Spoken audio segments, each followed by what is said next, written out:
Hello বন্ধুরা, চলে এলাম চায়না রান্নাঘরে। আজকের আমি বানাবো পাতায় পুলি পিঠে। তার জন্য আমি নিয়ে নিয়েছি গুড়, নিয়ে নিয়েছি নারকেল কোড়া আর চালের গুঁড়ো। কড়াইতে একটু জল দিয়ে দিলাম, এতে দিয়ে দেবো নারকেল। কেন এই রেসিপিটা নারকেলের দুধ দিয়ে তৈরি হবে। নারকেল ফুটিয়ে নিয়ে একটু ছেঁকে নেবো, নারকেলের দুধটা বার করে নেবো। ফুটে গেছে, এবার আমি ছেঁকে নিই। প্রথমে আমি নারকেলের পুর বানিয়ে নেবো। তার জন্য দিয়ে দিচ্ছি কয়েকটা নারকেল, গুড়। অন্যদিকে আমি দুধ বসিয়ে দিয়েছি গরম হওয়ার জন্য। নারকেলের পুর তৈরি করা হয়ে গেছে, আমি একটা পাত্রে তুলে নেবো। দুধ গরম বসিয়ে দিয়েছিলাম আগে থেকে। এর ভেতরে দিয়ে দিচ্ছি গুড়, দিয়ে ফুটিয়ে নেবো। আমি 500 দুধ নিয়েছি, 300 গ্রাম গুড় নিয়েছি, তো 200 গ্রাম নিয়েছি চালের গুঁড়ো। গুড়ের সাথে দুধটাকে ভালো করে আমি ফুটিয়ে নেবো। গুড় গলে গেছে, আমি এবার সাইড করে রেখে ডোটা তৈরি করব। ডো তৈরি করার জন্য 1 বাটি জল দিয়ে দিলাম কড়াইতে। জল ফুটে গেছে, আমি এবার এতে দিয়ে দিচ্ছি চালের গুঁড়ো, দিয়ে আমি এবার ডোটা তৈরি করে নেব।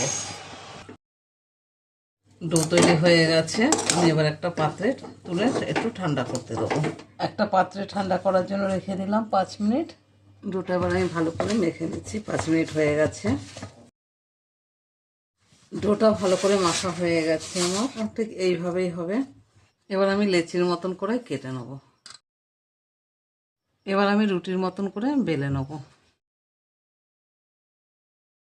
গোল করে বেলে নিয়েছি। এবার এতে দিয়ে দেবো নারকেলের পুর।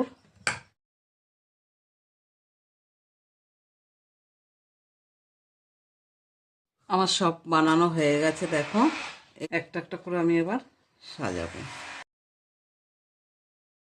দেখো কি সুন্দর লাগছে সাজানোটা। এবার আমি কড়াইতে দিয়ে দেবো।